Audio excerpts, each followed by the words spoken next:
What's going on, everyone? We're back with another review, and this one I've been promising for a while. It's the Resident Evil 5 review that I've been playing for like a month at this point, though. Since I was playing with a friend, I could not really just, force it through as easily, since, we had to match the schedules and stuff. But yeah, we're finally here to make the review. Story ends up with Wesker planning all the human population, culling the entire human population, and um, replacing the lucky few that survive with an advanced form of human with the Ouroboros stuff. I mean, it's pretty insane, especially with how the story starts off more or less grounded, with, Chris and Sheva just looking at some random scientist that was doing some experiments in the middle of Africa, and Chris trying to find um, his partner Jill, and then like at 80% through the story, it just becomes about Wesker trying to cull the entire human population and becoming the god of the new world, where everyone is evolved through the new virus, the progenitor virus, and turns everyone into Ouroboros stuff. Like, it's pretty crazy. But I'd say it's fun. Definitely, it's not the most in-depth story, but definitely serviceable for what the game is. In terms of characters, Chris and Shiva are okay, though both of them still feel a little bit dull, if I had to say, especially compared to someone like Leon in Resident Evil 4. They definitely don't feel as engaging as characters. Chris always has this issue in most of his games that he feels very one note. He is the general army guy. He doesn't really have a lot of variation in his character. He's like strict, professional, straightforward, military persona. Um, and that's basically an issue you kind of have in basically every single game with Chris, that it may feel a little bit dull at most times. He really needs a sidekick in his games, unlike Leon, who can carry the game by himself. Chris really needs a sidekick to kind of bring out something more in him. And well, Sheva does a decent enough job. Um, Sheva herself is not exactly the type of character I would like to have alongside Chris. She's also kind of a little bit too inside the box. She doesn't really have any out-of-pocket moments and stuff to kind of bring out a little bit more of an interesting side than Chris. I think Jill definitely would have worked better as a sidekick. But overall, yeah. We'll get to Sheva later. Let's just finish Chris first. I would say that one way for the Chris to be more interesting in this game would actually have been, ironically, to make Chris even more over the top than he already was, like the infamous scene of punching the boulder. I would actually just dial that up to 11 throughout the entire game, make Chris just do some ridiculous feats of strength throughout the entire game, going into stuff that feels like a suicide mission, and just burst through with raw strength alone. Like, give him a bunch more scenes of those to kind of give his character a little bit of some range, not just be serious all the time, especially with then the reactions that Sheva would be having about Chris thinking that the guy is crazy and there's a screw loose and something. I think you definitely make the characters more engaging, because again, both Chris and Sheva are very reactive characters and not very active, and that doesn't really, it's not really a recipe for a great writing. I mean, if you have a reactive character, then you have to have usually a sidekick that is active to kind of bring out the dynamics. In this case, we have both reactive characters. I don't think it works as well. So yeah, Sheva could have remained the reactive one, and Chris would be the active one by, just engaging in crazy stuff, crazy physical feats randomly. And then you'll actually have a good dynamic between both of them. I'd say that definitely would have been better in my opinion. As for Sheva, her backstory was fine. She basically had her family killed in Tiny Family killed. I don't even remember by what. And then she was adopted into the army.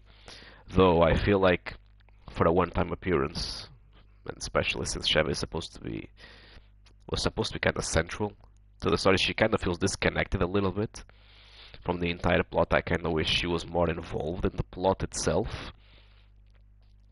Like, I don't know.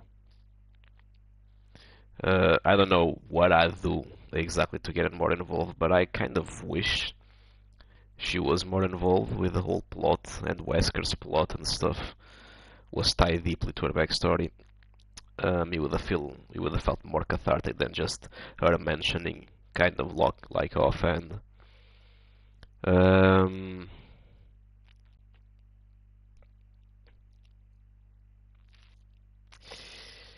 um, Another thing that I already talked out there, that the dynamics between Chris and Sheva could have been a little bit better by again making Chris the active force in the engagement.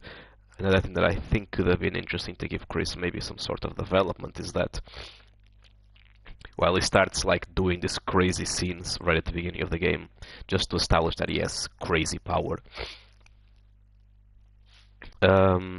Like for example, dueling the executioner, like on chapter 1. You have a straight up duel against him, and you beat him with raw power. As the story goes on, Chris would start taking more and more risks, and you'd start to notice that he wouldn't really be taking control of the risks anymore. Like taking on actions that for normal people they seem ridiculous, but for him were controlled. Um, you start noticing that he would start taking more risks that weren't really controlled. He was still getting through them by luck, or by pushing himself, or by coincidence. But you would be able to start noticing that sometimes he was actually going too far in that, and then eventually one time it actually goes wrong and he almost gets killed. And this would be a good moment for Sheva to just snap at him and tell him, to not rush whatever he's trying to do.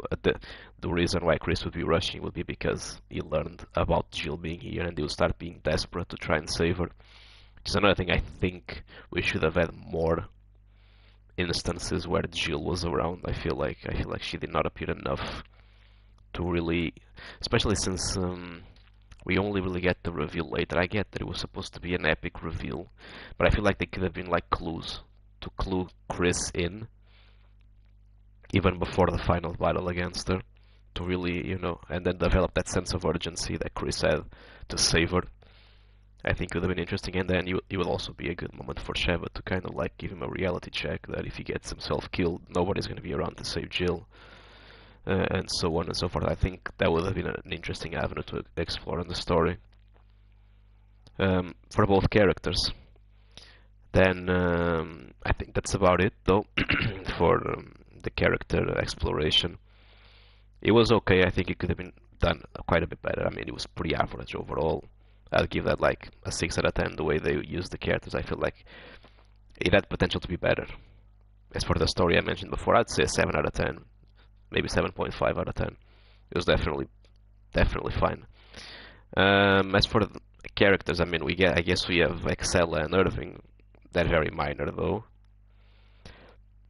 I did like to see Excella on screen every time she was there, but not really because of the crazy range of her character. I mean, she was just nice to see on screen, I guess. As for Irving, well, not that nice.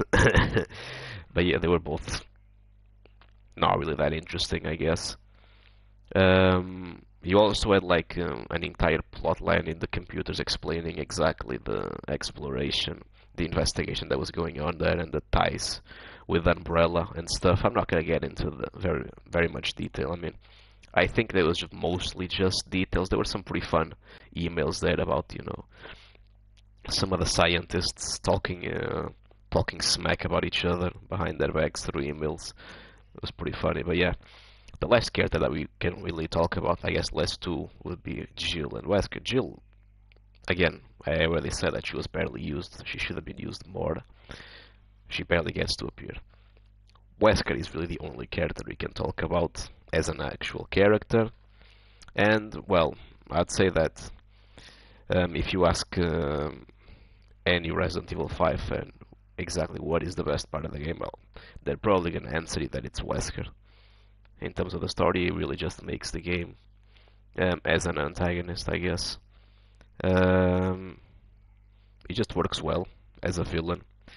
He feels threatening the entire time you are with him, without feeling overbearing and annoying to deal with. He appears just enough, I guess. He didn't need to appear more or less,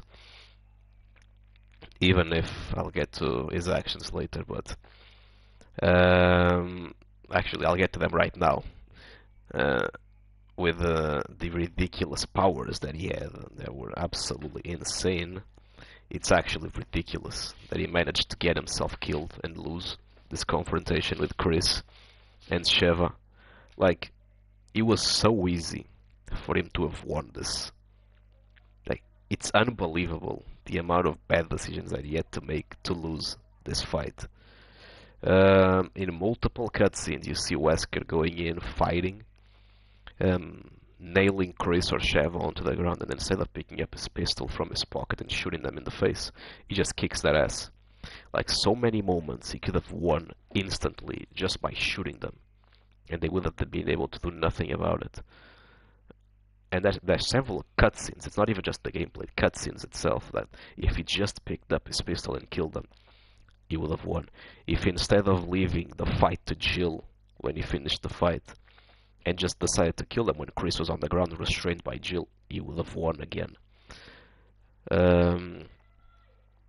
He could have, for instance, whenever Sheva and Chris are going around fighting hordes of zombies, fighting boss battles, instead of watching from afar and twirling his mustache like a villain waiting for the heroes to get killed, he could have easily have been hiding behind a corner, waiting for Chris and Sheva to not be paying attention or be focused on the boss battle, or be injured by the boss battle, and just shot them on their back. I mean, there's so many ways he could have easily won this.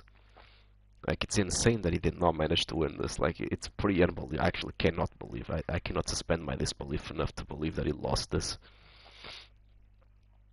Furthermore, I mean, the fact that he didn't win at all, even with all the mistakes he made in his planning, still doesn't make any sense. Again, Wesker is so strong that he can go around picking up missiles like they're toys and just throw them around like they're nothing. He can go around punch through steel. And yet, whenever he hits Sheva or Chris, and he does that multiple times on multiple cutscenes, he punches them in the face, in the gut, they survive. This guy over here has strength enough to lift thousands of kilograms like they're nothing, like they're toys. And he punches Chris and Sheva, or kicks them, and they barely even feel anything. They just get sent back like a normal person kicked them. How does that make any sense? I mean, considering the amount of strength and Wesker's speed, I mean, he should have literally just killed them instantly, turned them into blood mist, with how much force he would have generated with those attacks. Like, it's crazy. This happens in a lot of stories where they really just have no idea how much force certain people have, like certain superpowered people have, where they can go around punching regular civilians or regular people with no powers multiple times, and the regular people just take them like nothing. But it's clearly an issue. I mean, both Chris and Sheva should have been dead the first time Wesker touched them. Jill as well in the backstory. Another thing, for instance, that I mean, it pissed me off was right at the end when Wesker is in the lava. Instead of using his tentacles to just bring himself out of the lava first, and then go after Chris and Sheva, no, he decides to stay in the lava, and he clearly could have pulled himself out. Very clearly, he could have just grabbed the rock and gotten out of the lava. But instead of doing that, he decides to stay in the lava and just pull at Chris and Sheva, that obviously becomes paralyzed in the lava. He cannot dodge the two RPGs that go into his face, and he just seemingly gets killed. We don't even know if he's killed or not, to be honest. I mean, you never really trust not showing the body dead in stories like this, especially with Capcom, which kind of just goes back on their mind all the time. But yeah, I digress. Why not just get yourself out of the lava first and then grab the helicopter? Like, bro, come on, man. The same thing with Chris and Sheva, like, they knew that Wesker was still alive in the lava, but still. Like, they were just gonna leave and just leave Wesker alive. I mean, that felt kinda weird, honestly. Because if Wesker decided not to grab the helicopter and just get out and just run away, he would have run away. And they would have lost their chance to kill Wesker. Um, but yeah, um, overall, this is a very over-the-top story with a lot of over-exaggerated swagger. I'm not gonna lie, but I feel like that's what gives the game the charm. That I feel like if we did not have those moments of over-exaggerated swag or swagger, the story would not be as fun to play through. Even if it's not as realistic, I think it's fun that way. Again, the famous Chris punching the stone, the boulder, Sheva and Chris jumping unnecessarily, acrobatically, down in the temples. The exaggerated swagger of Wesker's movements, where he basically just punches you once and then stands there menacingly or shaking his finger at you. And even the way Wesker speaks slowly and calmly. Um, Jill breaking necks with her leg locks whenever you use her in the multiplayer mode. Uh, it's all over the top, but it's cool, I guess. Overall, the story, it's it's crazy, but it's just fun, I think. You don't really need to think very much about it, just dumb fun. It makes somewhat sense as well. It's not just completely illogical fun, but it's overall more fun than grounded, which I feel like is perfectly fine. In fact, I prefer this type of more over-the-top story than more grounded stuff. In fact, I think, as I said before, there should have been more over-the-top stuff, particularly with Chris. Now, I'd say that's it for the story and the characters. Let's get on to the.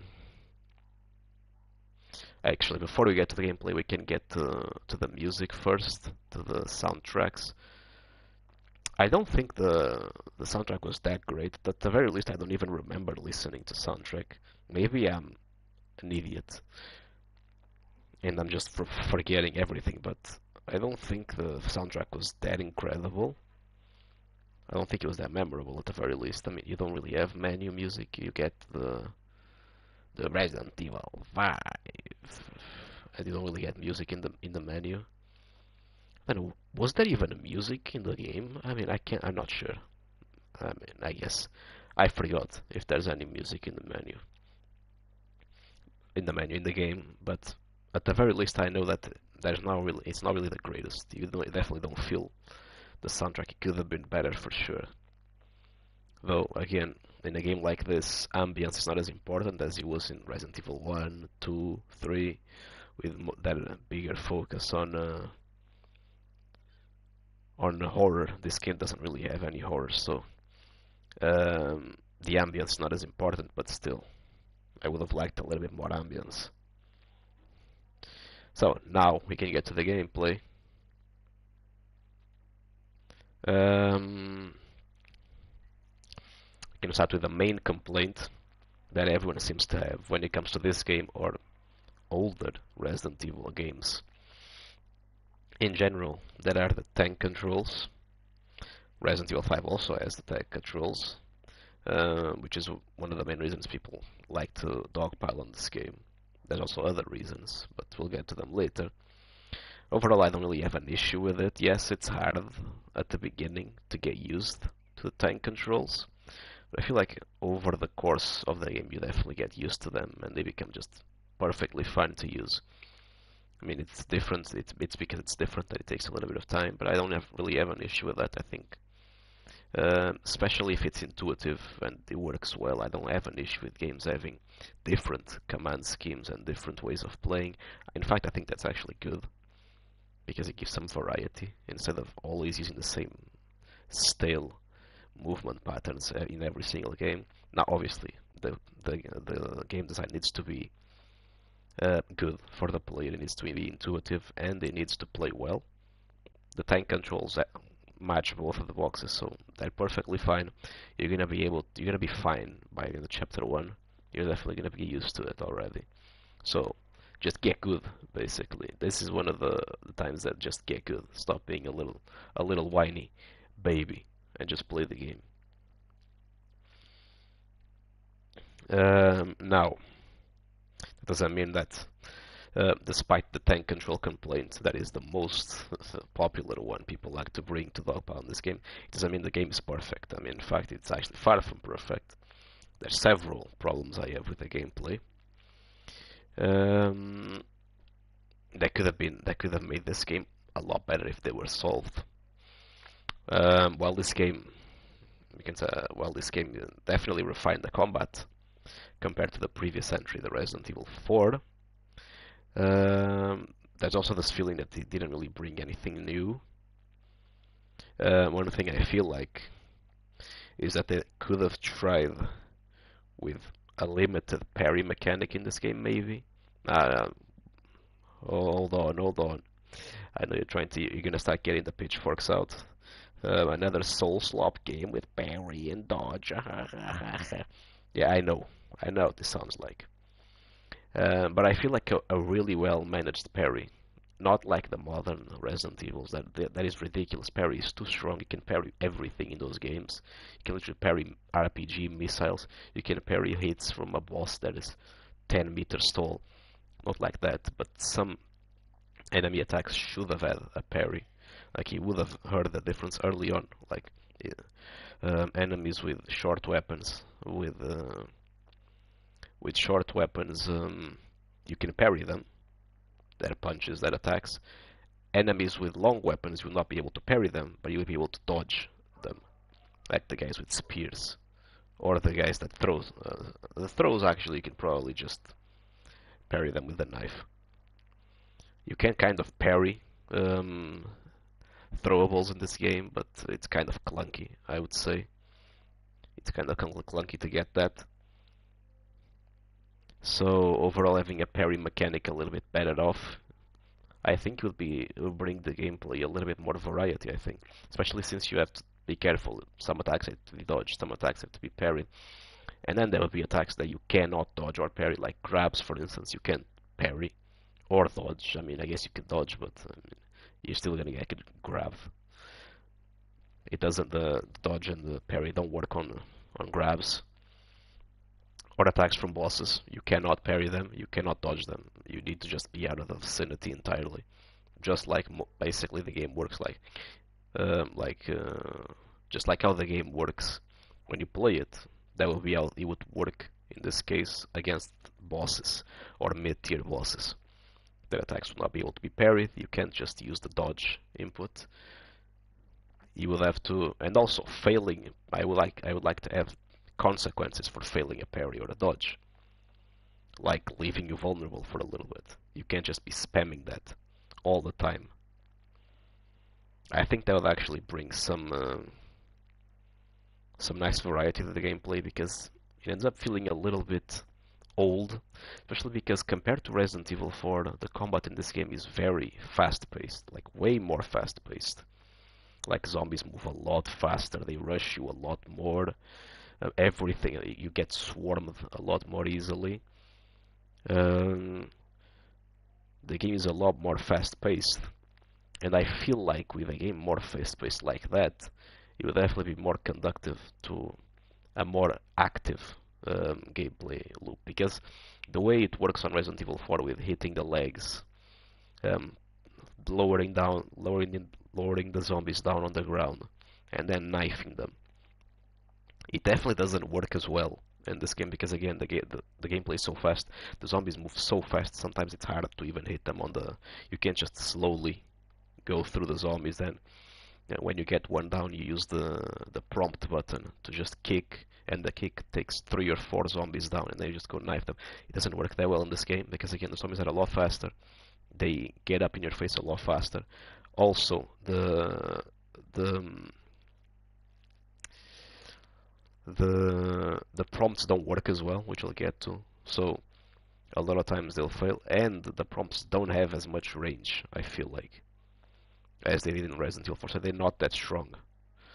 Um, Stagger is, I mean, I feel like zombies are also less likely to stagger. They're definitely more stagger resistant than they were in 4. Like in 4, it really felt like hitting the weak spot really hurt zombies. In this one, not as much. They're definitely more resilient. So overall, I feel like adding that little bit of thing will actually work better with a game like this. It would be an improvement. You actually you get that in Resident Evil 6. I think 6 went too far with it, but yeah, that was the idea, and it would also work to benefit the game by removing some of the clunky QTEs that you have with certain enemies, like the lickers. Like, actually, it's just the lickers, right? I don't think anyone else has them. But yeah, instead of having those clunk, actually that is one. It's the ones that jump to you. Instead of having those QTEs, you would be able to dodge, for instance, or parry, and it will be more satisfying to the rather than a random QTE just showing up in your screen for like half a second and then disappearing. I feel like it would be a little bit more interesting if you could use QTEs, if you could use the ingrained parry and dodge mechanics instead. Obviously, they would have to be well balanced, of course. We don't really want a case like Resident Evil 9 where parry is just ridiculously overpowered. You can parry everything. We don't want that. But yeah, that's why you split into parry and dodging. The dodging, you can't really do it like a massive dodge like Souls. Like, you're not going to just be jumping around the map. That's not Resident Evil. But a small dodge to the side to be able to dodge. Like a sidestep or something. A sidestep to be able to dodge like spear attacks, for instance. So the dodge is definitely one that I'll be okay with not having. The parry would be better. Will definitely help again. The dodge, I guess it would depend on how, and a lot more on how it's implemented. Definitely, I don't want them rolling around like in Souls, but and I also don't want the dodge to be too overpowered. They can just dodge everything. But yeah, I would also like the zombies to be a little bit less tanky, in my opinion. They were definitely too tanky in this game. And by tanky, I mean they don't really feel bullets nearly as well as they did in other games. In other games, particularly 4. I feel like they definitely got tankier. Um, Especially hits on the legs. They're definitely not as good as they used to be. Another issue I have with the game is that with the aiming particularly, not the aiming in general, but the aiming at long distance, it definitely starts becoming an issue. Because at a certain point you stop being able to see the laser point. I mean, I guess it's still there, but when you press the aim button, you don't know exactly where the laser point is. It's somewhere on the map. You can't really tell what it is. Even with small adjustments, the laser continues not appearing. And the reason for this is because the laser point doesn't really appear on anything on the map. It only really appears on close place, like if the wall is close to you. But if it starts getting too far away, the laser point is not going to appear there. Instead, it only really appears at long range on the enemies, zombies. If it's on the zombie, you're going to see it. The problem with this is that, again, if you click on the aim button and you're not entirely sure where the aim is pointing to exactly, how exactly are you able to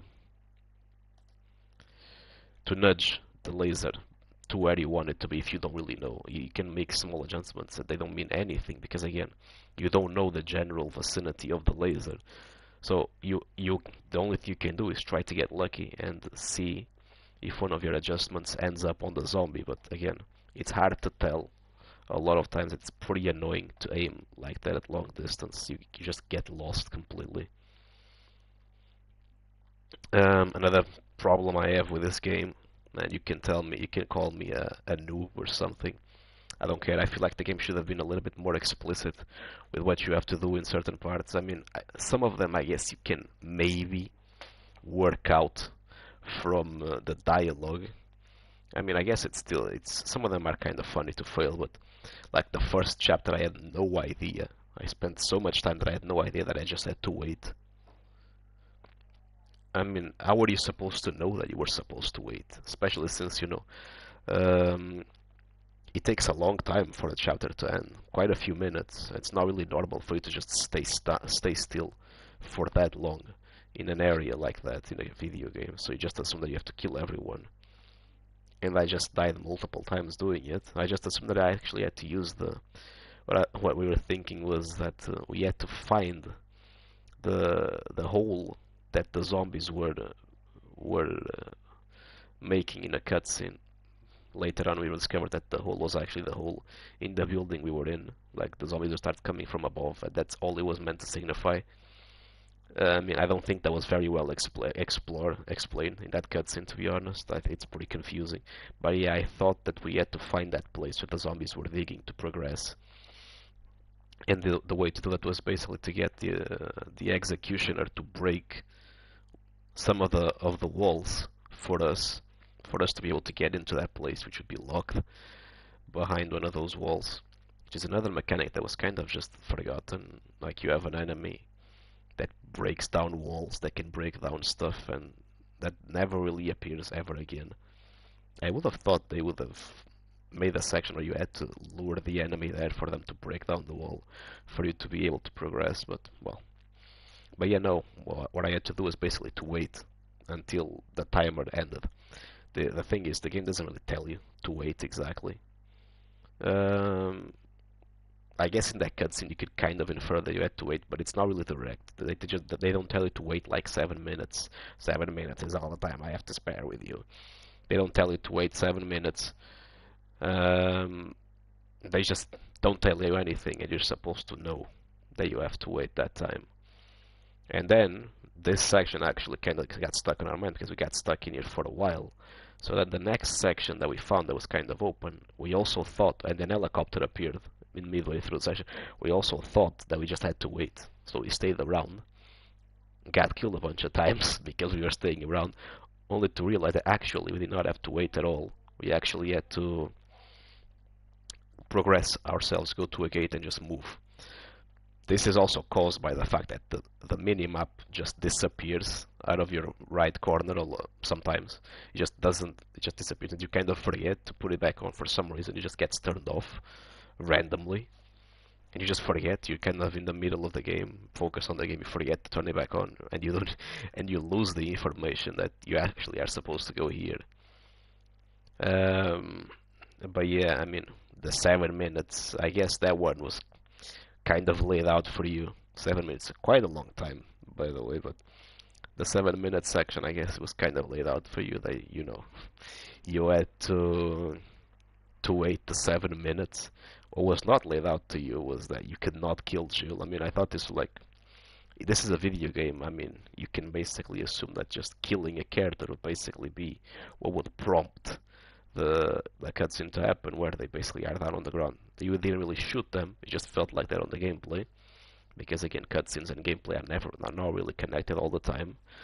So instead, they just see that you actually punch them in the cutscene and remove the control. That was not what happened, and I mean, we killed Jill. Um, that one was pretty funny when I just unleashed a bunch of magnum shots on it and I just killed it in the game, and I got a game over from that. But yeah, I mean, there's definitely some sections where the game could definitely be more obvious about what you have to do. Particularly in those sections that you have to go ahead and wait. I guess the first section, for sure, they should have given us a timer. Like, come on, man. Absolutely should have given us a timer. Then, for a specific thing that I found while I played the game, I don't know if anyone else found this, there was a very particular region that I glitched out of the map. It was in that area where you had the two giant guys, the two giant tribal guys that do that tribal sound. Well, you have two of them, and you have to pull the one of the people left has to pull the bridge down, and the other one has to go through the bridge and enter the place. I had a glitch there, like in the spikes before you get the Magnum. I was actually upstairs while my friend was getting the Magnum, and I was helping him out killing the guys there, and one of the zombies actually jumped down while the spikes were still on. And I tried to follow after him. I jumped down while the spikes were still on, and the zombie was fine, but I clipped through the map and went below the map basically. And we obviously had to restart again because I was stuck below the map. But yeah, if you jump while the spikes are still on, you jump down. Again, I was literally following the movements of the zombie as well. It's not as if I just jumped there because I wanted to test something. No, the zombie itself jumped like that. But I tried to do the same and I clipped out of the map. I feel like there might have been another glitch. I don't know if that's a glitch or not, or if I was just unlucky. It's in the bridge section. There were like 3 zombies. When I tried to open the door, while I was already on the bridge, I tried to open the door, and there were 3 zombies inside, which is weird, because every time I opened the door in subsequent playthroughs, I never found any zombie inside. So I don't know if that was a glitch or something weird happened. And yeah, the zombies basically blocked my entrance. I could not move forward, and well, my friend was already with pressure, receiving the pressure from the giants, and he had to let go of the bridge. And well, I fell to my death basically, because the bridge fell from beneath my feet, and that was not safe because the zombies were blocking the entrance. I don't know. I never really saw any more zombies inside, so maybe there was like an error in the coding, but I don't know if they were supposed to be there or not. I never saw them again. And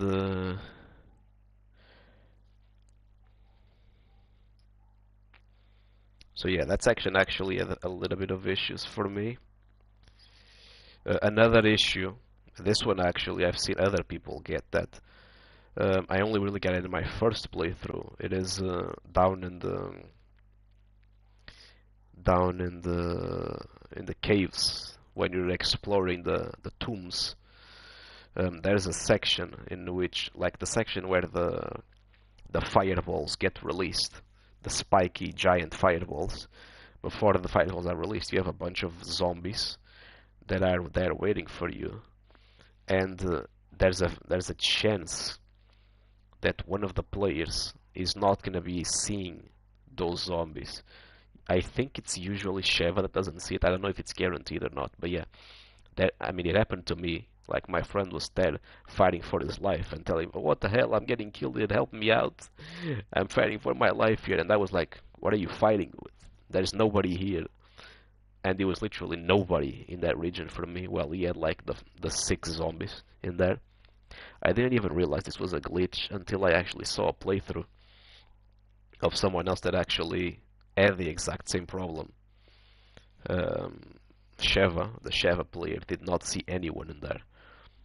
So yeah, those are the 3 glitches I found in the game.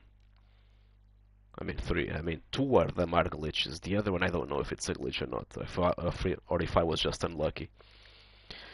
But yeah, that's it. I mean, in terms of performance, also the performance of the game was pretty good, especially for a remaster. I mean, a port, it was definitely fine. I didn't see any performance drops at all. It ran pretty smoothly. The graphics themselves were pretty good. For a PS3 game, it definitely looked good, for sure. You had the piss filter, but honestly, I feel like at this point it kind of has its charm. The piss filter. Yes, it is an excuse to not have an actual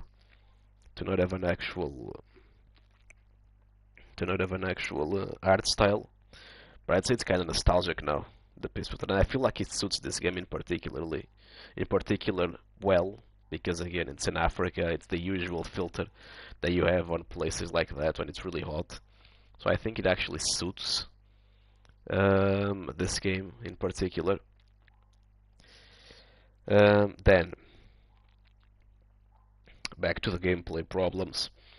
I wish they had a higher setting for the sensitivity on the aim speed. It definitely feels very restrictive having such a slow aim because it takes forever for you to move from one side of the screen to the other. Um, I would say it's fine for the character movement speed, the walking speed to be slower with the tank controls, for you to be a little bit more restrictive there. But I feel like the aiming speed being that slow is pretty frustrating. Um, Especially in open areas where you have to aim at enemies that are basically on both sides of the spectrum on your screen. So you take a long time from you aim to one, you shoot, and then you take a long time to get to the other one. And during that time, it's very likely that that guy is gonna shoot at you, or he's gonna lower a grenade to kill you. And yeah, in those sections, that's usually why you have two players, yes. But if you're playing alone, it definitely gets very annoying because the guys over there are gonna shoot you. The one on the left, it takes so long to get there, they're gonna shoot you first. And if you're playing professional alone, it can be very frustrating. Because Sheva is actually just not good. The AI Sheva is just not good in moving boats, moving vehicles. She's actually terrible. Or the AI Chris, I'm pretty sure they're the same thing. They're terrible on the on movement aim, which means they suck on the chapters that are focused on the boat chapters and the car chase chapters, which means you have to aim basically for everything yourself. And with the aim being that slow, you're gonna kill one, you're gonna get hit by the other. It's very annoying. It's very restricted. I wish that like at least like 20% faster, 25% faster would already be a huge improvement in this. Um, and I guess you could probably say that just lower your gun, move the character, and just aim again. And while yes, that's possible, I don't even think that gains you any speed because first of all, it actually takes quite a bit of time for weapons to be lowered, depending on the weapon itself. With a pistol, you'll probably be pretty fast, but if you're with a bigger gun, it's not going to work at all.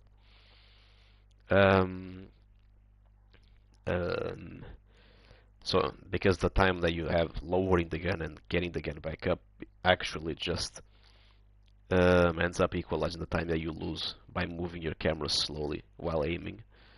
Another problem that you have though is, as I said before, when you pick up your aim, it's kind of random. I mean, it's going to be in the general direction the character is facing, but that's kind of hard to tell. It's not very easy to to tell that. So I mean, a lot of times you're going to be aiming out into into nowhere, into space, so you don't even know exactly where you're pointing. And again, while in these sections where there's no walls behind you, and you can only really aim at the zombies to know where the laser is, you're gonna have to find your bearings very fast, which is not gonna happen. So at the end of the day, you're gonna end up slower if you try that strategy. So overall, it just feels slow, the aiming. I wish you could move faster, in my opinion, the aim. It's not even moving backwards yet. The backwards you have the quick turn, which is great. It's very good. I do think it feels a little bit clunky at times, I feel like. Especially with how fast the zombies are in this game, I don't think it works as well. Because you barely even make a really big fucking distance between both of them. When you use the quick turn, the zombie is already on top of you, basically. And again, the weapon's taking a while to be put up. You're gonna end up getting grabbed anyway. The quick turn should have also been a little bit less clunky and faster to be used, especially in a game that is much more fast-paced than Resident Evil 4. It definitely should have been faster. I'd say both of these definitely should have been a little bit more more speedy in the way you use them. Um, Now, another massive problem are the environment interactions. For example, opening doors, pushing gates. Several times, when you're trying to do these actions, instead of doing the action, the character will go ahead and start shouting there because it's the same button, the interaction button and the shout. And yeah, instead of going to the action prompt, the character just starts shouting, Sheva, Sheva, come on, come on. This happened several times, like all over the place. I mean, this happens when you're trying to heal your partner, your friend. Instead of just using the heal, the character just starts yelling in their face, and your friend dies because you didn't heal them fast enough. And the issue for this is, for these interactions, you basically have to be right on top of your friend, like your friend, or where the prompt is. In case of healing, it's right on top of your friend. In the prompt, it's basically right on top of the gate. So you basically need to be on touching distance, which for healing is terrible. You cannot even have a small space between you, which obviously in professional means death, unless you're literally, very close to each other. The other person is gonna die because you don't have time to heal them unless it's instant. And even instant, I mean, when you're trying to use the heals with the herbs or the spray, the delay on getting the spray from the inventory that you have the animation for actually ends up screwing you over, because that extra second actually ends up being enough for your friend to die. So it's actually better to just not have any heals on professional on your inventory and just heal them with the getting them up, because that's actually a faster action that saves them faster.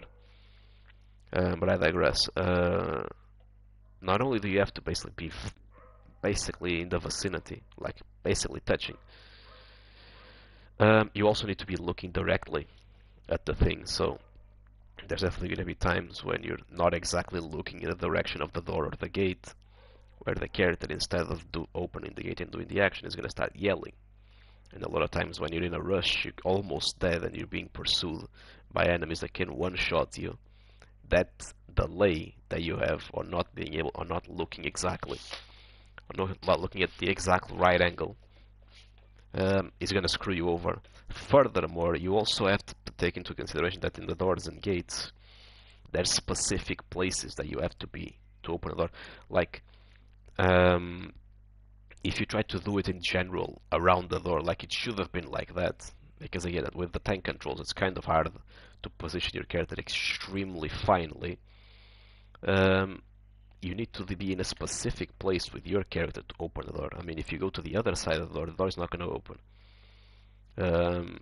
Which is annoying, because sometimes you're going that back and forth on the door, on the gate, to try and find the specific place where the prompt will show up. And that's very annoying. I mean, it should have just been general vicinity of the door. It's enough to get the prompt. You don't need to be looking at it. You don't need to be touching it with your nose.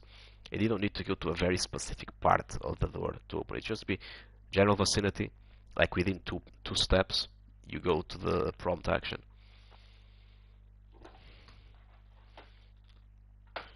Now, for the inventory, I'd say the inventory slots, and by that I mean the gameplay inventory, not the main menu one. The gameplay inventory is actually too small for a game like this. It's way smaller than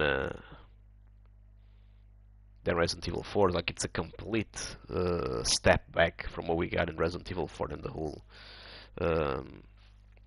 whole inventory management. Obviously, I'll get to inventory management later, but just in terms of space, it's so much worse.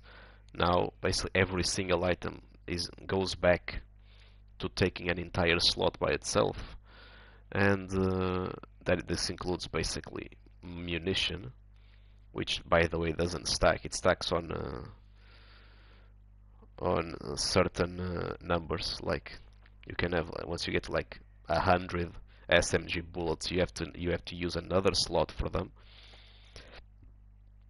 Every herb is an individual slot. Heals actually are also individual. All of them you can really have stack. So in reality, it's basically just 9 things that you can have on your inventory. And overall, that's just not enough. You never really quite run out of all ammo entirely, because the game is very generous with the ammo. But it feels kind of manufactured in a way, because you're restricted so heavily in what you can bring, And in this game, again, this is a very combat-heavy game, so you're constantly going to be fighting. And this is basically a fighting game. You kind of just don't want to run out of bullets. That's just annoying. It goes against the spirit of the game. Again, the game is usually always giving you munition, but it's usually not in the middle of encounters. It's usually after the encounters or before them. Like during the encounters, you can very easily just run out of ammo because you didn't really bring what you should have. A lot of times you don't even bring the big guns because you kind of forgot them in your main inventory because your inventory is so small. You're not going to be keeping all of your weapons in there with you.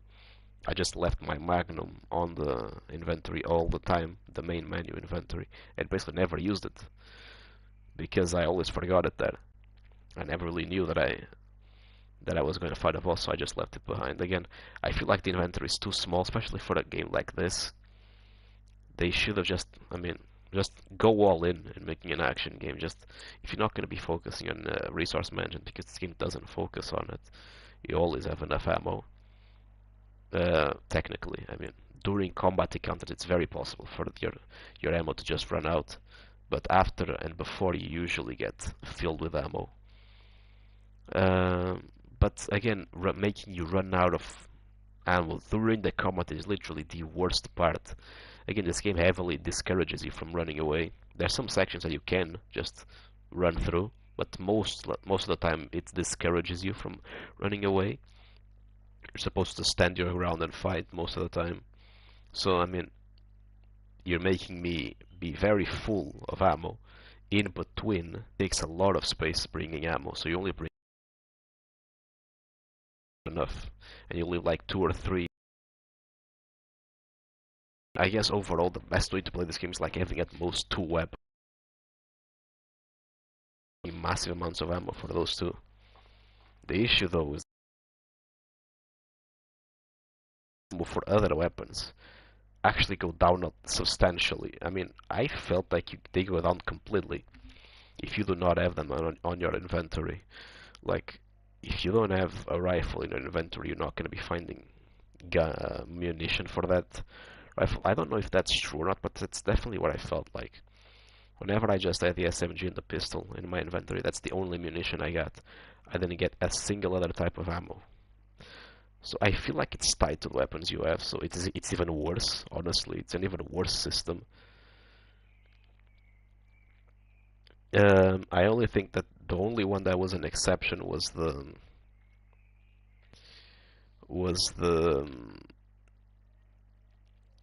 grenade launcher. That one you can find a bunch of them laying around. And the main inventory menu, I also feel like it being limited is kind of annoying. You have a lot of space, sure, but by the end of the game you're gonna notice that it's not enough, especially if you want to go ahead and own 2 copies of the same gun for all the guns. You're not gonna have the space for that. Especially if you also want to have like other stuff like grenades, heals, and stuff. You're not gonna have the space to have two replicas of the same gun. And the reason why you'd want 2 replicas of the same gun is to, I guess you could feel your, if you get infinite ammo for all of them, you can just fill your inventory with 9 guns. I guess you can make up some space like that, but then it becomes annoying switching the guns around if you fill the entire inventory. It's kind of annoying. They should have just made an infinite inventory in there, honestly. It should have just been infinite. Because yeah, if you want to go ahead and change your playstyle, change Shevas and your build throughout the game by using different guns, you kind of now really able to. I guess you can do that with one, but if you want to make both characters use similar guns for some playthrough you're playing, you're not going to be able to do that. I guess you have no space for that for like a specific set of guns to have them duplicated. But then, after you play the game again and you want to change that load set, you're gonna have to delete those and buy the new ones. Overall, you don't really have space to play around as much as you'd want. Should have just been infinite, honestly, the space. The zombies definitely have some magnetism. I don't think it's crazy, but it exists. You can stop them with a shot. Yes, that's true. But I mean, if you're reloading, which happens quite a bit, then you're basically screwed. Usually this happens with zombies that are loading up a massive puncher. They go in punching position or in stabbing position from all the way back, and they run meters and meters and meters in that position, just waiting to come in contact with you, and then punch you without you even doing anything, being able to do anything. Unprofessional, that basically kills you. And the magnetism is pretty annoying because again, it's not consistent either. I mean, this doesn't happen every time, but when it happens, you're kind of screwed unless you have a bullet to hit them with. Because first of all, the zombies, when they're doing that type of attack, they actually move fast towards you. And again, when you're reloading, there's no way you're gonna be able to stop them. This pattern, again, it's not really like, okay, you weren't paying attention, you got punished. No, because it's not consistent. Sometimes the zombie just decides to run 500 meters without stop just to hit you. That's not really how zombies usually move. So it just comes out of nowhere, and again, usually when it comes out of nowhere, it's also in the worst possible time for you. When you're reloading, and then you're screwed, basically. And it's pretty annoying whenever that happens. Another thing that is very annoying is when zombies are headshot, you give them a headshot, blow their head off, and the zombie decides to stay up. I mean, at the time they stay up varies. Sometimes they even move around for a while. I mean, it's not consistent. Some of them just stay up, stay still for 2 seconds and fall down. Others stay up, continue moving for like 5-10 seconds. Some of them straight up just load an attack and hit you and kill you. Well, I mean, in professional, they kill you basically. So once again, extremely unfair. It doesn't make any sense, first of all. Second, it's extremely unfair. Third, it's very inconsistent. So once again, whenever it happens to you, it's not nice. It's not even a skill issue. It's just the game giving you the middle finger, basically. There's also a problem with the action prompts.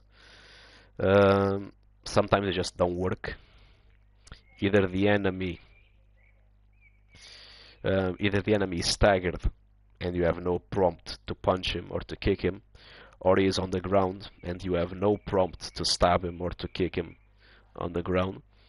And obviously, when you go in with the strategy of using the prompt to do a melee and it doesn't work, it leaves you extremely vulnerable.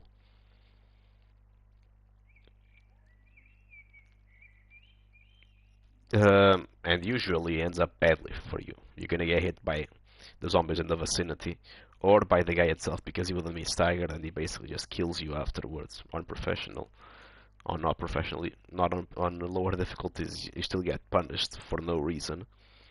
The reason for this is either because the stagger that the zombie got is not the right kind of stagger.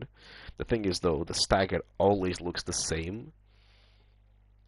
When you stagger them with a headshot, it looks basically the same than when you push them back by shooting them in the chest. They should have just made an actual difference in animation for the staggers from the head. Because, I mean, your intuition would be, oh, the guy is staggered, I can actually use it. No. There's certain types of stagger that do not light up the melee, and the game never properly explains that, by the way. Which kind of staggers work. Even if the game explained it, though, again, the staggers look the same. So even if you do a headshot, you're not going to be able to tell if you gave a headshot unless the head explodes. Because the stagger is the same, so you don't even know if you should rush in or not. The only one that is kind of different are the leg ones. Though overall, actually, hitting the legs is actually harder than hitting the head, I think. Because they're constantly moving, so... but yeah, and the ones on the ground, though, those are a little bit less. I have a little bit less of an understanding because the zombie is literally on the ground and the prompt does not appear. The only thing I can think of would be that the timer for the prompt is done. So even though the zombie is on the ground, is already on the animation of getting up. But I feel like there's several times where the prompt does not appear and the zombie remains on the ground for a while. I just lose my prompt for no reason. This one is not as punishing usually, you don't get killed for that. But still, I mean, both actions whenever it happens, and you're led into a wrong conclusion by the game, and you make a plan based on that wrong conclusion, once again, is not nice. The items on the ground can also screw you over very heavily, like whenever you're fighting a bunch of zombies and you stagger one of them and you're going in for a melee, and there's an item dropped right in front of the zombie, what the game decides to prioritize is actually picking up the item rather than doing the melee action, which is insane. Why would that be the case, man? Like, that is so stupid. So you're trying to do a melee, your character just drops down to pick up the item. And sometimes you're trying to smash the ball to see if you can still get the melee. And if there's another item nearby, the character is going to pick up that item instead of doing the melee. Like, several times, happened several times. I was trying to do the melees, and my character just picked up 2, 3, 4 stashes of gold instead of doing the melee. And it's infuriating when that happens, man. Like, it would have been so much easier if they just made an hierarchy and just made the prompt for the melee higher than the prompt from grabbing stuff on the ground. Just whenever there's the two of them in the same range, just give priority to the melee. That, or just make the grabbing stuff from the ground button different, make it the square instead. Like, come on, man, that is so frustrating when that happens. It's just so stupid. The dodge QTEs, quick time events, are also not exactly very well programmed. Sometimes they work normally, they give you like 2 or 3 seconds to react. Some other times you get basically 1 or 2 frames and they disappear, and the attack is still coming to you. I mean, sometimes when that happens, usually when the 2 frame stuff happen, it's because you moved out of the way.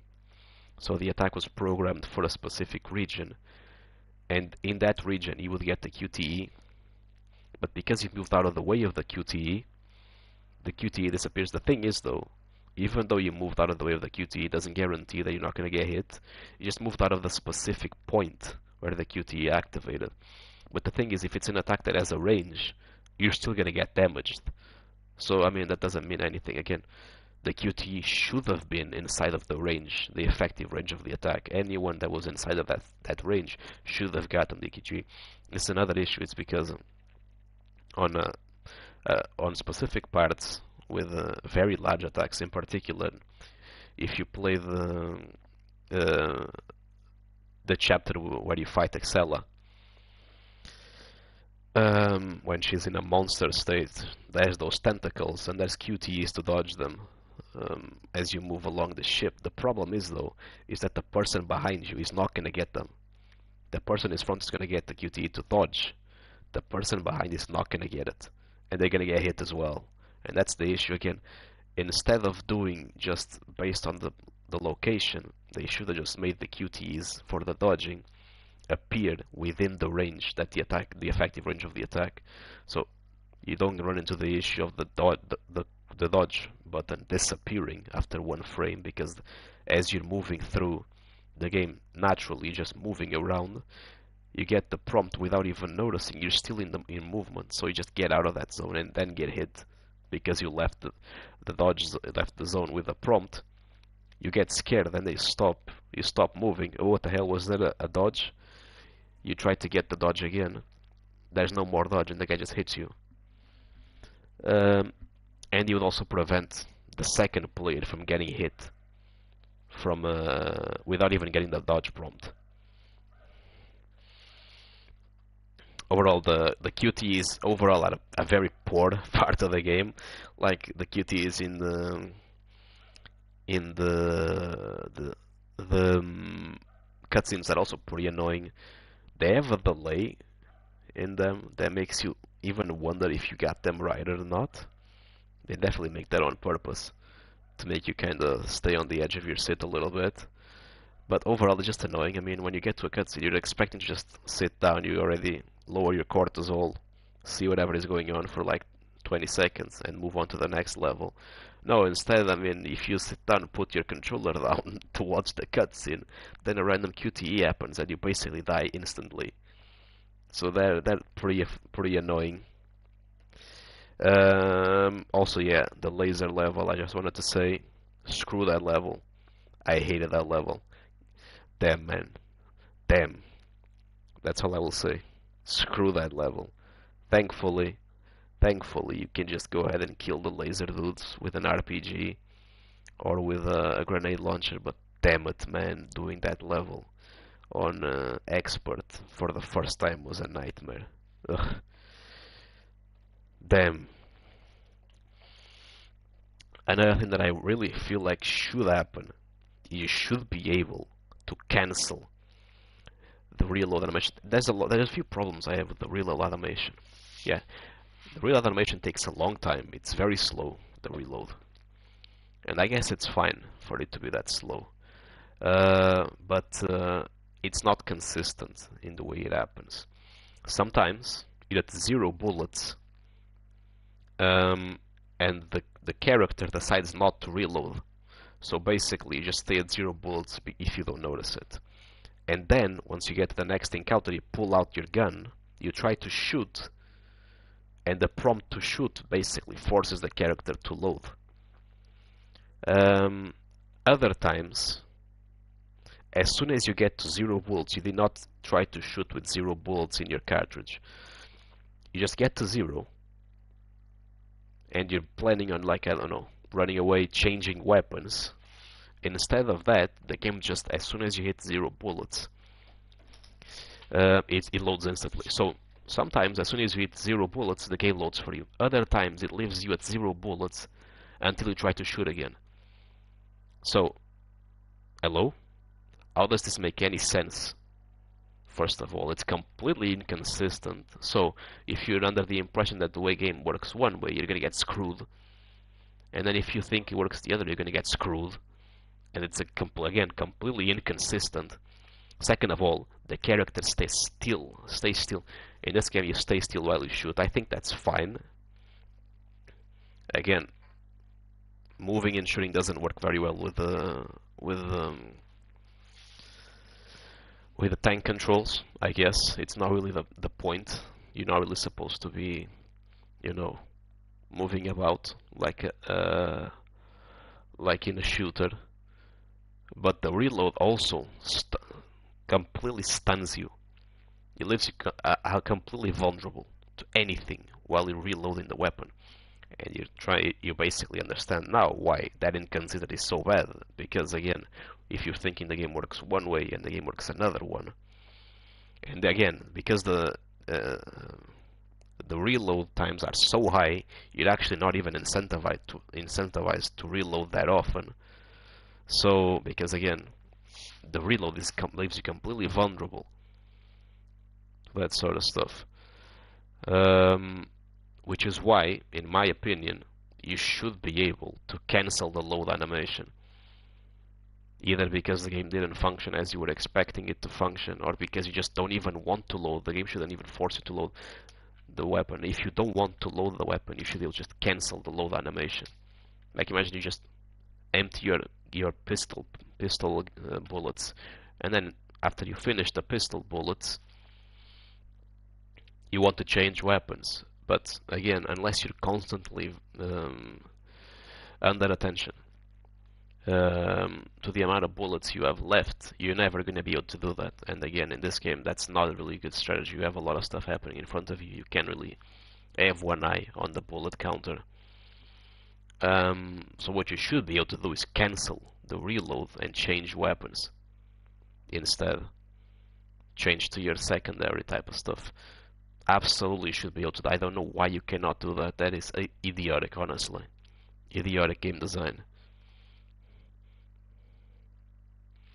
And finally, the professional run. I think it's fine with infinite ammo. you're still gonna die here and there, but overall, I mean, with Infinite RPG, I mean, it's not that difficult. I mean, in fact, the bosses are extremely painfully easy. Actually, they're too easy. One RPG round is enough to basically kill every single boss. You're gonna have more trouble with the minions because again, they can swarm you from multiple directions. They move very fast. So the RPG having a massive delay on shooting ends up becoming an issue. But yeah, without infinite weapons, though, I mean, it probably sucks. It probably sucks. I mean, basically every single touch is a one-shot. The only monsters that do not one-shot you are basically the dogs, I think, and the flying ones. These are the only ones that don't one-shot you. The dogs can still one-shot you with that special move that they have, the ones with their mouths open. But still, yeah, I mean, with regular weapons, without the RPG, I don't even know. Like, they would probably be horrible to go through. Now, that's basically about it. About for the problems I had with the gameplay. That's actually a lot. Not gonna lie, it was a lot. But yeah, can now focus a little bit on the co-op side of the game. One big thing that this game has that basically differs from basically all the other RE games, with the exception of 6, is that it allows you to play co-op with your friend. You can do it with a friend or you can do it with AI. And we're going to analyze a little bit the comparison between both of them. With AI, I mean, obviously your experience is going to be a lot worse. I mean, it's not even comparable. The way your AI partner is painful to watch. They don't really move in a smooth manner. They feel like they're constantly inserting prompts as they move around. Basically, the way Chev would move would be they would turn themselves around 20 degrees, walk like 2, 3, 4, 5 steps in that direction, then turn themselves around 20 more degrees, then walk 3 more steps, then move 20 degrees again. It just looks janky as I'm looking at it. It's also not very efficient. At least doesn't look it doesn't look very efficient. It looks janky. It doesn't look natural. It looks really weird. They're just constantly rotating while sitting still. It's really weird to see. Their pathfinding is also not good, meaning they tend to get stuck on several places and end up lagging behind several meters. Like, really, really behind. This is really bad for anyone trying to speedrun the game. And this lagging behind can mean you getting killed in higher difficulties, because if you're waiting for your AI partner at the gate with the prompt already pressed, and there's a zombie actually faster than them near you, the zombie can go in and just kill you before Sheva gets there.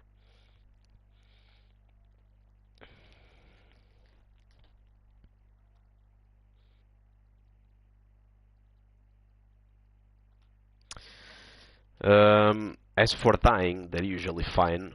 They don't really die that much. In fact, you're probably gonna die more than your AI partner. It's easy to kill them though with the infinite RPG, I guess. But usually they don't really die that much. They definitely take a lot of unnecessary damage. Again, as I already said, that the AI is gonna take a long time to get to you. It's gonna take a really long time to get to you, and on professional difficulty, it's basically impossible for the AI to save you. You're not gonna get saved. You can forget it. As soon as you fall down to the ground, that's it. You're done. The AI is not gonna get to you in time. Even if it is like literally next to you, it takes a while to react to you being dead. So you're screwed, basically. The AI is also a massive waster of ammo. If you give them any sort of weapon with any sort of guns, they will run through the bullets like nothing. Their aim isn't terrible. meaning they usually always hit their shots. Um,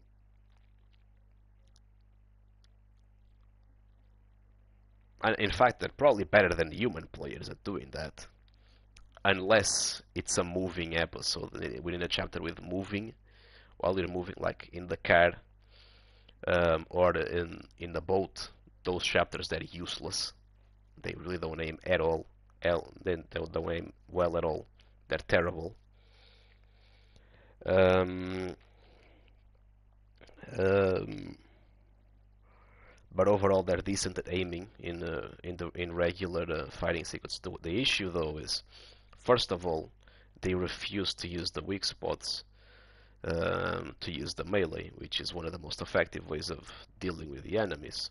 They usually always hit them on the chest or head, though usually if it's with a pistol or lower tier weapons, they usually hit more at the chest.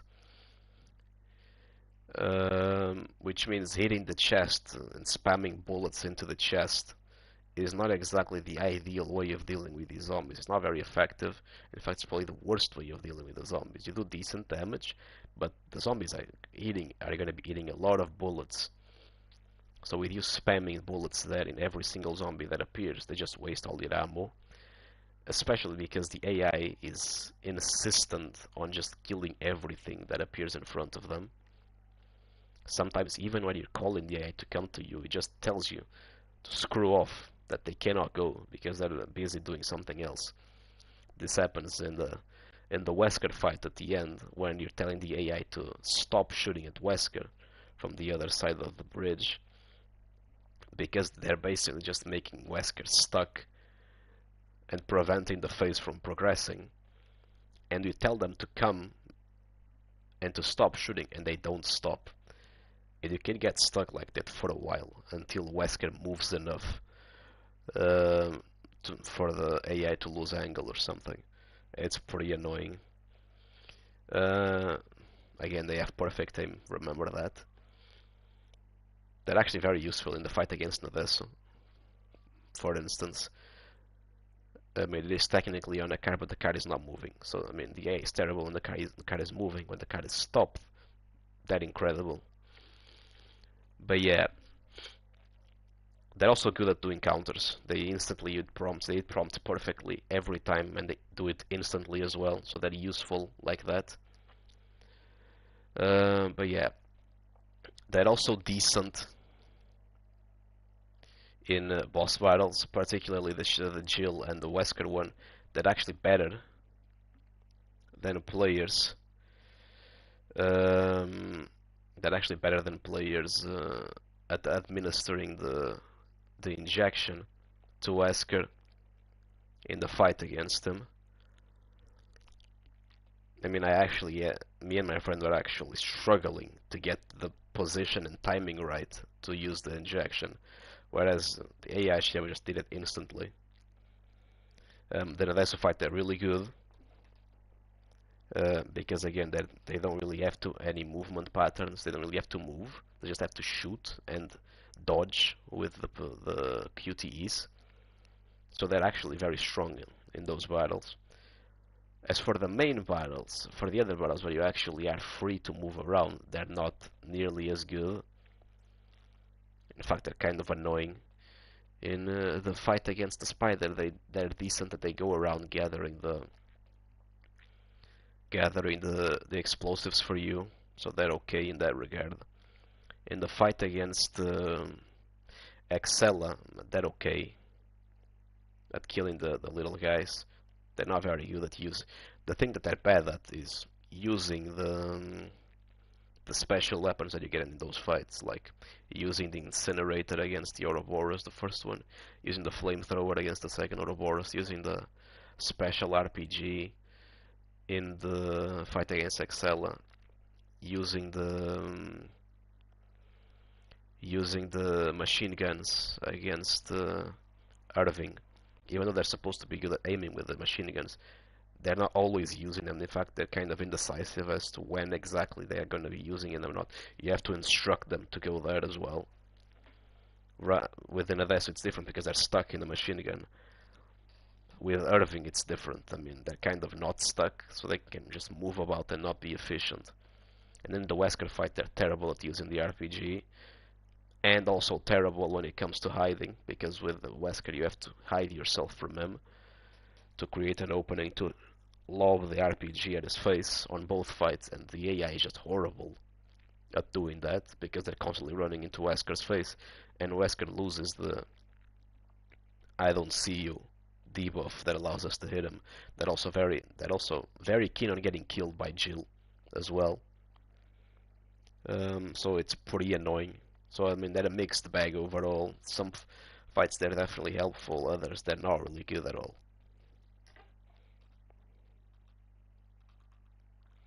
Overall, I mean, the experience with the AI is definitely worse. This game was definitely created with the intention of being played as a multiplayer co-op game. So if you can find a co-op partner to play with, there's going to be some parts that are harder for players to do, like the QTEs. I mean, the AI is perfect at doing them, and the aiming, again, the AI is perfect at aiming. Not perfect, but because it doesn't aim at the optimal spots every time, but it definitely hits every time. But overall, it's definitely going to be way better if you find someone else to play with.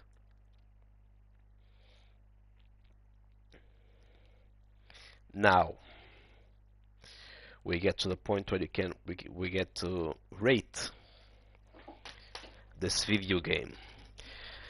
The problem with rating this video game is that there's two ways of looking at it. There's one way of looking at the game as a Resident Evil game, and there's a way of looking at this game as an action game, which is actually more what it is rather than a Resident Evil game. So we're gonna get two ratings here.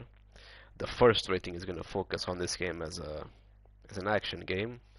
The second rating is gonna focus on this game as a Resident Evil game, and they're gonna be different, obviously. If you look at this game as an action game, the game definitely becomes significantly better than the reputation that it has. Despite all the issues mentioned before, and there's several of them in the gameplay, there's several things that make this a solid action game. There's a very big catalog of weapons and upgrades that, while expensive, the upgrades definitely feel worth it to get. They definitely you can basically make every single weapon viable, basically. The basic pistol actually becomes a massive threat if you actually upgrade to the max. Even the SMG, which is usually useless in most games, in most Resident Evil games, especially the modern ones, actually has a place. In fact, it may actually be better than pistols overall, even though it does less damage because it shoots up so much. The main issue would be bullet availability, but yeah, I mean, all the weapons actually feel usable. There's a few exceptions, even if they're still decently useful. Like the Gatling gun is not exactly the best. I mean, the the bullets starting to go up, having a spray pattern is definitely not ideal. It definitely takes up too much of your screen, meaning your aiming is compromised. It does come with some benefits, like does a lot of damage, there's a lot of DPS. The thing is, you're gonna miss most of the shots.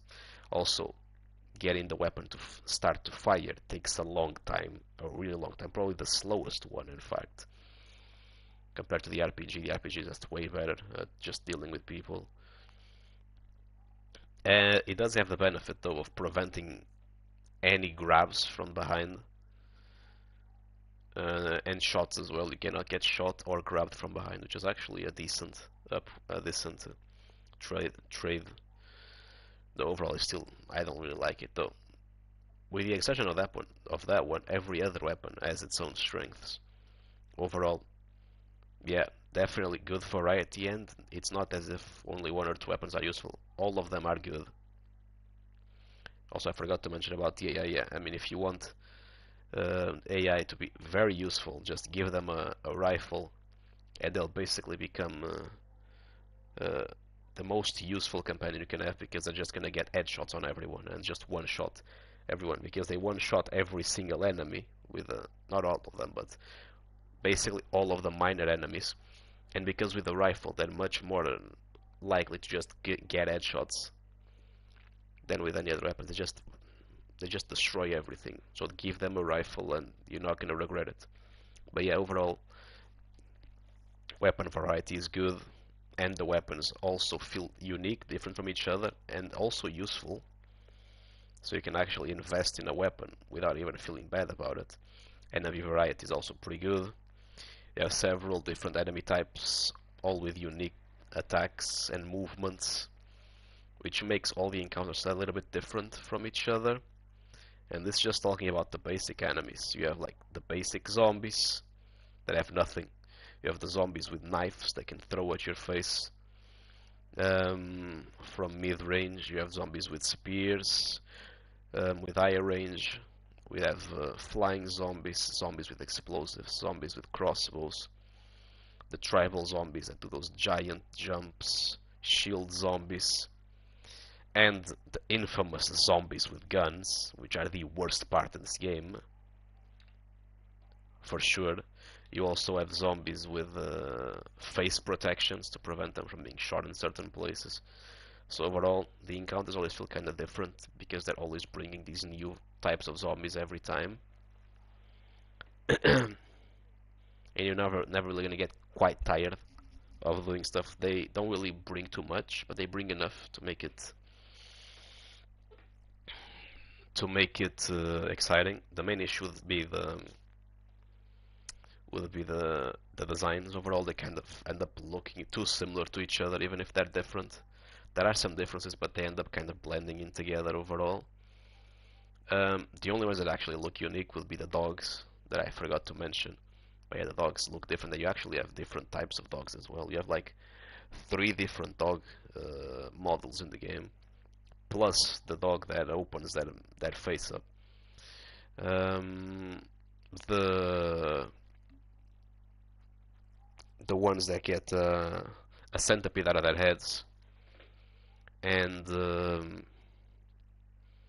flying ones. Those are the 3 that look different. The others kind of just blend in a little bit. They could have had some different designs, I feel like. But yeah, the boss battles were overall a mixed bag. The good is usually mostly focused on the mid or low-end boss battles, which aren't really bosses per se. They're not exactly a massive boss battle, but they're like a hard encounter. And you have quite a few of these lower tier boss battles around in the game. You have the fat guy that just punches you and downs you instantly. The chainsaw guy, the executioner, the scorpion, the lickers, the tall aboriginals, the one that becomes a black ball, the the native with the fire, which that guy is actually dangerous as hell. So you have a lot of variety. The chainsaw zombie. So you have a lot of variety. So that's not a problem, and they all feel threatening for sure. Some more than others. I forgot. Yes, you also have the Gatling gun. That's probably the worst one again because of the Gatling guns. But yeah, that one is definitely not as fun to fight. But yeah, overall, all of them feel threatening every time they appear. More threatening than bosses, especially on professional. They feel more threatening than bosses, than real bosses, because they have more mobility. And the bosses can really stand one hit from RPGs, but yeah. Overall, they're definitely nice. They don't feel completely overpowered, impossible to beat. So they can just be sprinkled here and there. But yeah, overall though, I feel like we could have had some more. Like the bugs come really late into the game, so you only really see them like 3 times in the entire game, and that's it. And some of the times feel kind of tacked in. Honestly, they don't really feel natural in the place they appear in. But yeah, I wish we could have seen some of them a little bit more. The Executioner, we only really see him once. Again, we don't really get anything out of his ability to break walls. Like we could have used a section where you had to lure the Executioner to break down a wall. I feel like that's a missed opportunity in the game. Yeah, the Executioner, you only see him once and you never see him again. The Scorpion, you see him twice. The Scorpion, but yeah, I guess the Scorpion is fine since it's kind of like in. He's not quite a main boss, but he's on the higher range for bosses, I think. He's basically there in the limit between a real boss and one of these mid bosses. The same with the Executioner. The Executioner, though, we should have absolutely had more of that. I also think another mode that should have been used more was the one with the megaphone. You get to see them a little bit more in the extra content. I think we should have gotten more of those. They're actually kind of interesting because they rile up the zombies. I think it would have been interesting having some sections with that guy or with more versions of that guy. Now, as for the real bosses, it's kind of the opposite. The real bosses kind of suck. Most of them end up relying on some sort of gimmick rather than basically taking you out of the regular gameplay to beat them. As I already mentioned, in this you need to basically stay in your car with infinite machine guns shooting his face. Irving, it's the same thing but in a boat. You need to stay in the boat just shooting him with infinite machine guns. And using QTEs to dodge their attacks. Yeah, it happens on both. Yeah, QTEs to dodge both attacks, or just spam bullets to other attacks to prevent him from doing them. It's basically that QTEs slash hitting him on certain places to block their attacks, and then just spamming the infinite Gatling guns to the damage.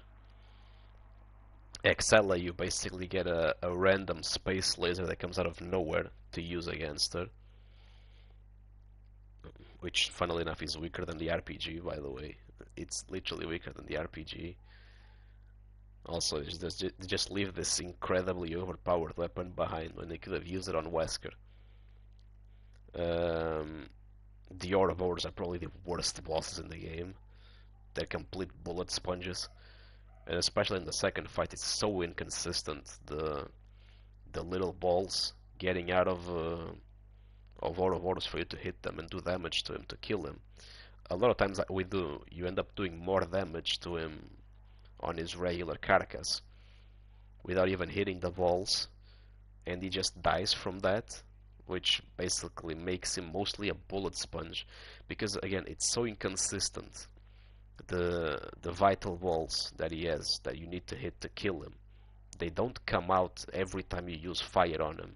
It's very inconsistent when it comes out or not. I mean, the first time it comes out it's almost guaranteed, but after that it's not, especially because the guy starts teleporting away, so you can never even dump an entire flamethrower on him, so you can always cutting off. You use like 25% of that, the guy disappears. So I don't know, maybe the cutoff was like 40% fire, but since the guy is constantly teleporting himself, you never get to that point. So honestly, the Ouroboros bosses are terrible, terribly made. It's really weird. Honestly, I still don't even understand how they work exactly. The Wesker fighters are actually pretty good, I'd say. The only problem with them would be the QTEs, the QTE fest that you get in the middle of a cutscene that you're not even prepared for. But yeah, overall, I'd say they're fine. It's kind of stupid that Wesker can't see in the dark, even though you can basically see everything while Wesker is there, just blind. I mean, and don't tell me it's the sunglasses because he could have easily taken them out.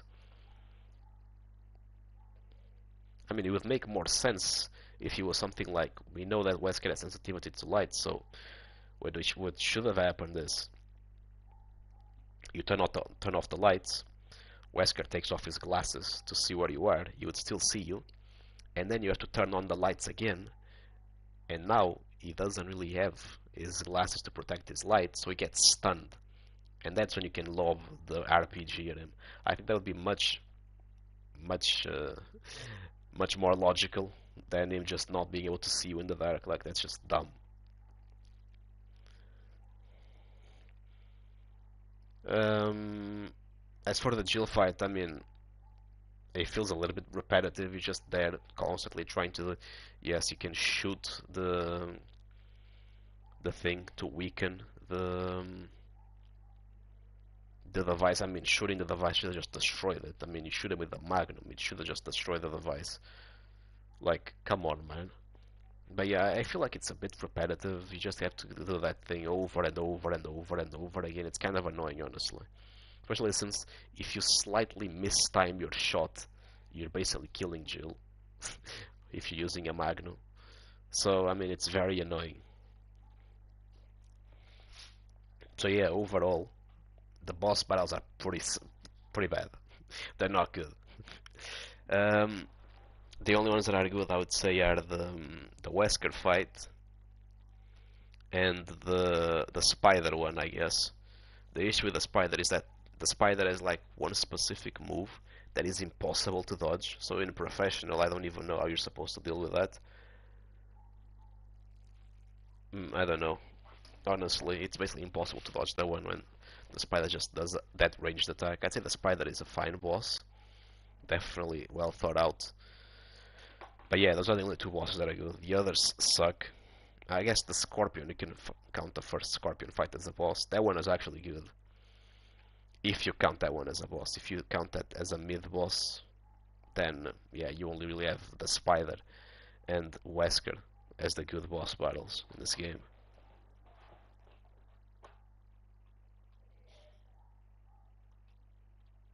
Level design is actually pretty decent as well. It's not the best level design, but it's definitely good. There's definitely thought put behind every area and the connections between them. You can actually see that they're just not, separate hallways from each other that don't have any connection. You can actually see that the map kind of connects to each other, to itself. There's definitely parts in the game you can actually look up and see the next sections. However, one thing that I feel like this game does not have, though, is it doesn't really have enough.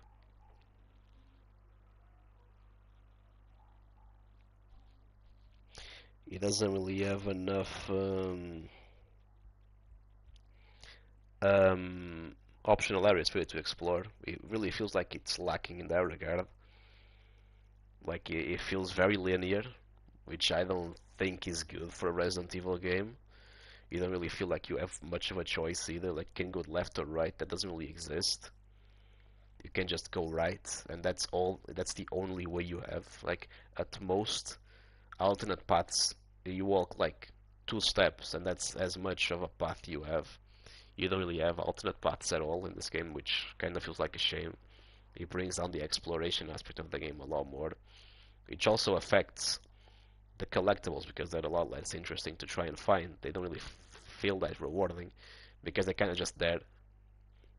I mean, you mostly miss them because you're blind like me, but there's never really a cool area that you just, decide to put the story on hold for a little bit and go and explore it and get rewarded for it. It doesn't really happen. The pacing can be off sometimes. There's some sections that just last really long and get fairly boring because they overstay their welcome.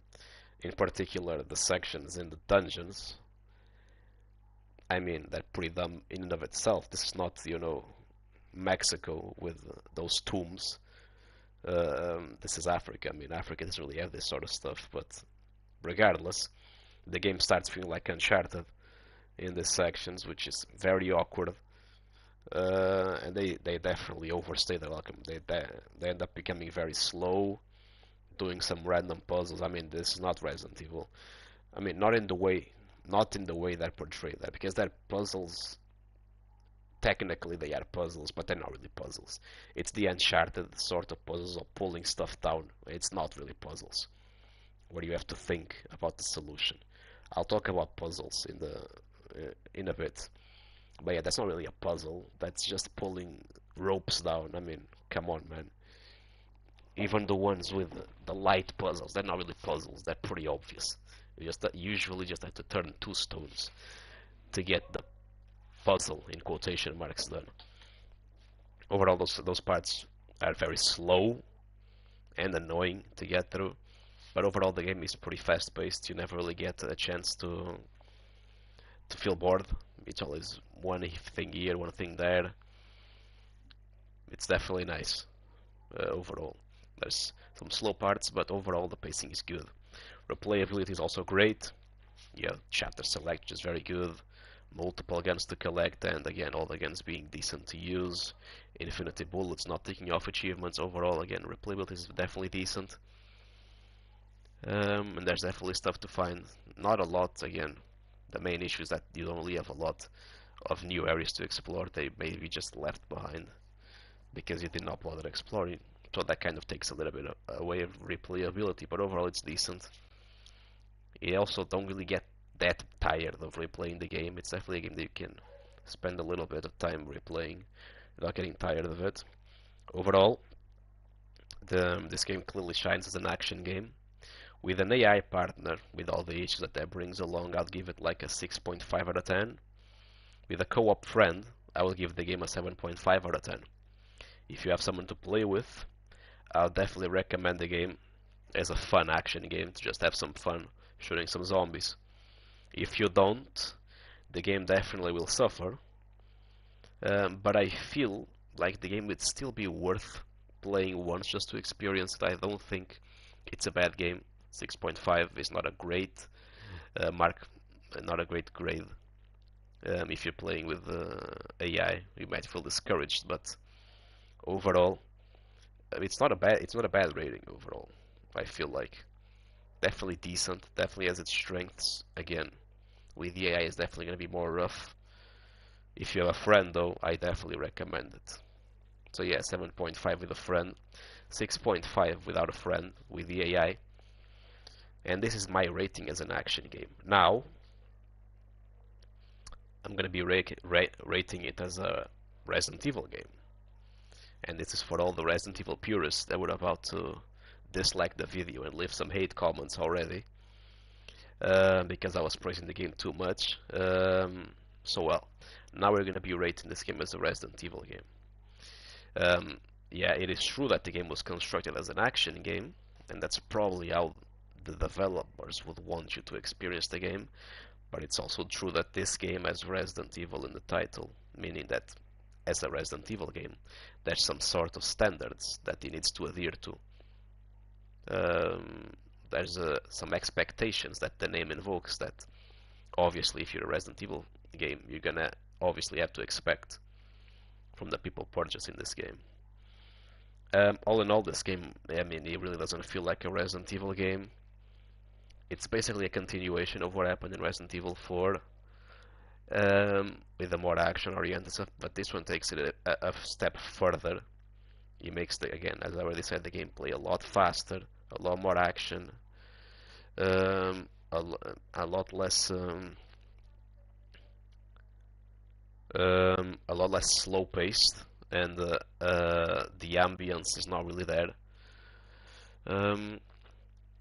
It also takes a massive step back when it comes to a lot of stuff that Resident Evil 4 introduced, like, for instance, the collectibles are a lot worse. You just have a bunch of random stones that you have to collect. There's none of the progressively better collectibles that you can just combine to sell for more, like you had in Resident Evil 4. Like the inventory is so much worse. Like Resident Evil 4, the inventory was amazing. In this game, as I already talked about, it's way worse. That it definitely improves some aspects, but it also takes back a lot of other aspects that should have been in this game as well. Like why we're removing features that were already good from previous games and walking them back. So, I mean, considering the previous game, it's hard not to knock it down a little bit because of that. But even in general, just as a Resident Evil game as a whole, as a part of this franchise, the first thing that you notice is that there's no resource management. I guess there is some to some extent, but it's mostly just within battle itself. Again, the game really forces you to fight, so again, it's possible for you to run out of resources, but it's not as if it's something that is going to affect you for multiple areas. It's not really going to affect your playthrough for the next stage, because again, you're going to be flooded with ammunition after you get through a stage, so it's not affecting your gameplay afterwards. if you run out of ammo. It's just affecting the gameplay in that specific area. Afterwards, you're gonna recover all of it. But yeah, this game basically has no resource management. Um, you don't really have a big open world to explore, as I said. Not really open world, but a big area to explore with multiple optional areas, as I already said before. There's not really any of that where you can just go somewhere that is dangerous and that is not really required for the story and just gain something out of it, something good for your efforts. Um, it kind of feels very linear in that regard, just moving from chapter to chapter, from area to area, from arena to arena. The puzzles are horrible.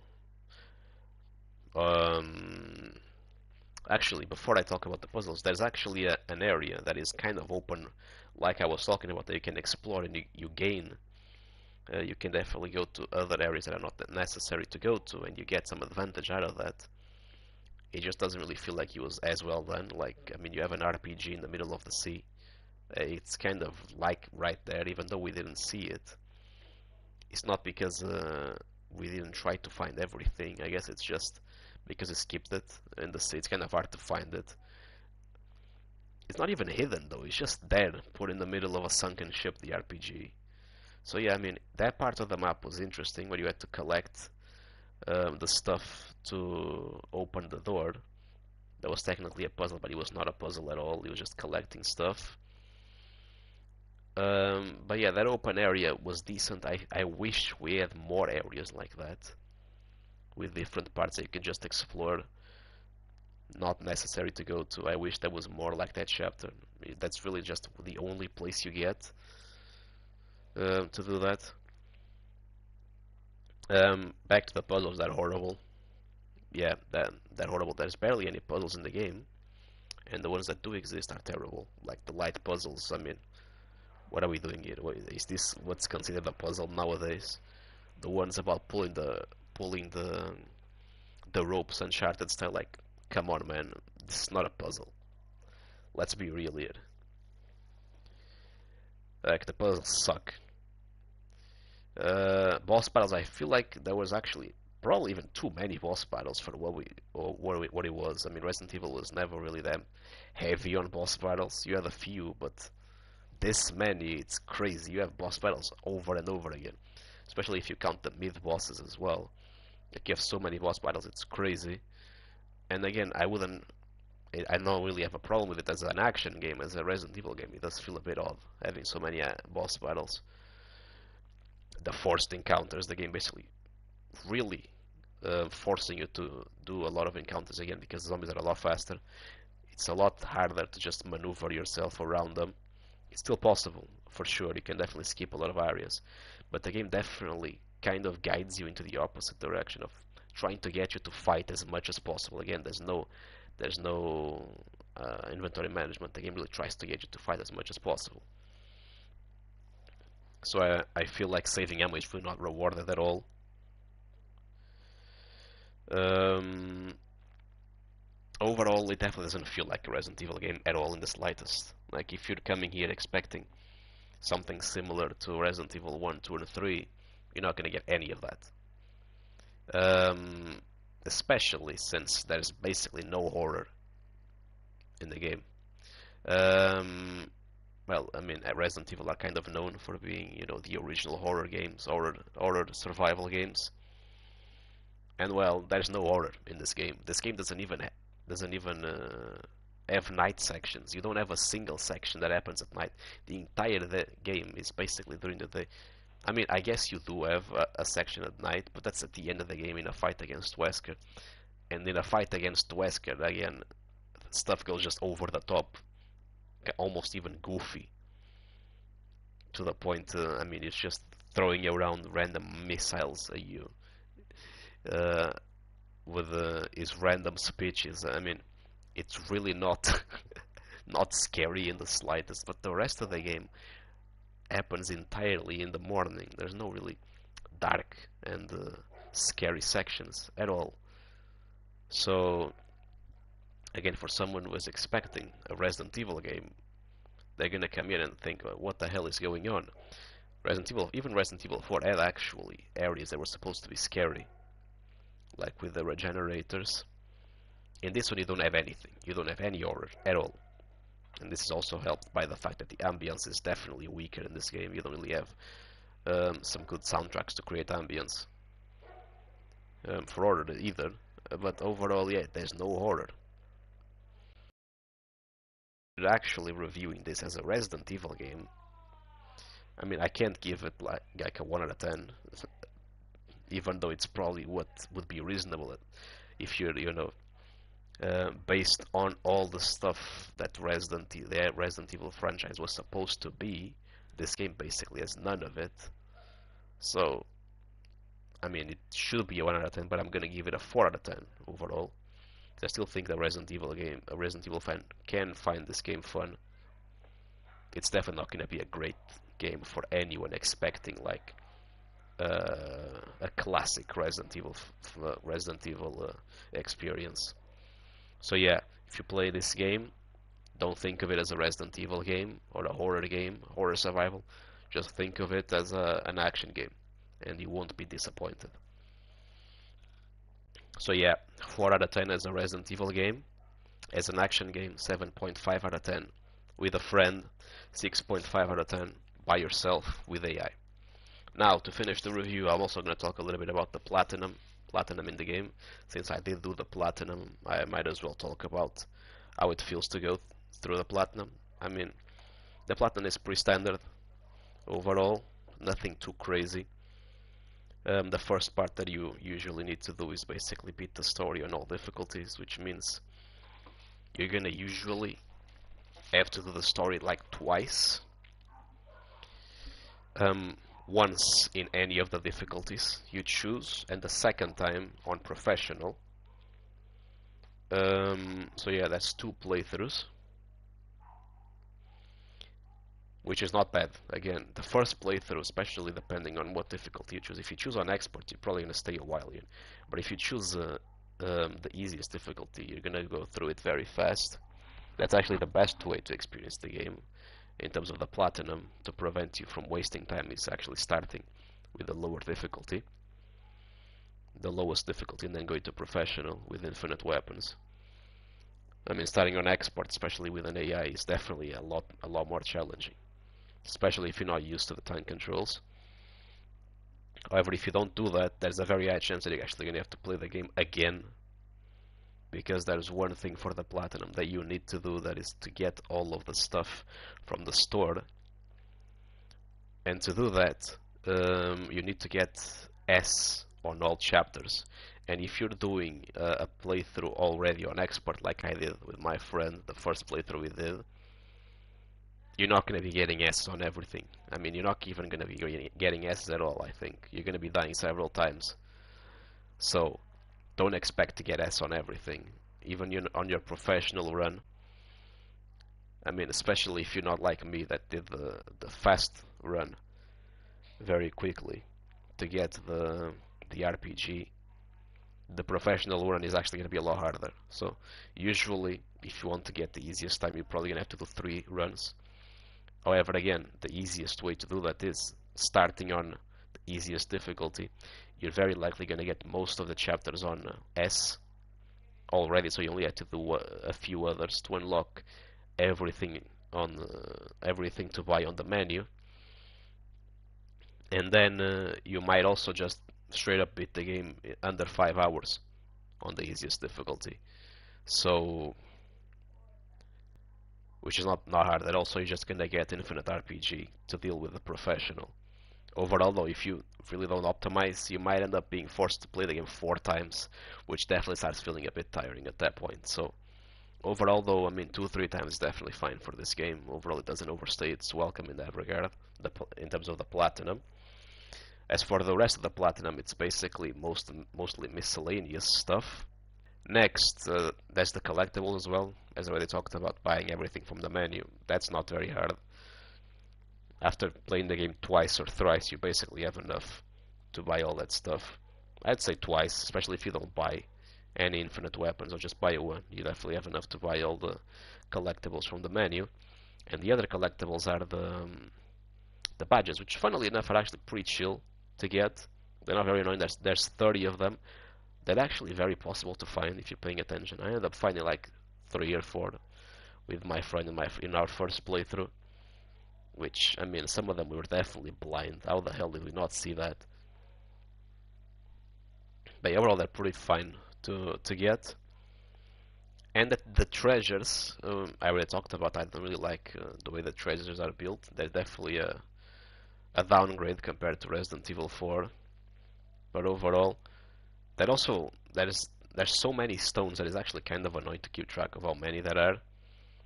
You also don't you have the treasure section and you don't really get to fill out all of the slots, which kind of annoys me. Why did we not have all of the slots filled? Just give us 3 more treasures to find. But yeah, I feel like the finding treasures though could have been more interesting. I feel like, I mean, looking at walls for something shining is not as interesting. I feel like it could have been a little bit more interesting, but yeah. Overall, I mean, the platinum, not nearly the worst I had to deal with. In terms of difficulty, also not the worst. Professional was difficult but manageable with Infinite RPG. But I've definitely had platinums that are way harder than this. So overall, the platinum is fine. You're definitely not gonna. There's only one problematic achievement. I actually got that one by duplicating eggs. You can do that instead of farming gems. I probably cut the time down by half. I still had to spend a while farming to get the money. But yeah, that's the only problematic achievement. So overall, I'd rate the platinum like a 6 out of 10 experience. If we did not have that ridiculous money grind, I would probably rate it like an 8 out of 10, 9 out of 10 in terms of fun. But yeah, I think that's about it. My Resident Evil 5 review. I hope you guys liked it. It's been coming for a while, and I finally delivered on my promise of releasing this. So yeah, thanks to everyone that watched it. Be sure to hit the like, subscribe, leave a comment down below on your thoughts about the game, what you think the game deserves as a rating, what you think about the review, and that's about it. Thank you everyone for watching, and I'll see you on the next one. I'm out.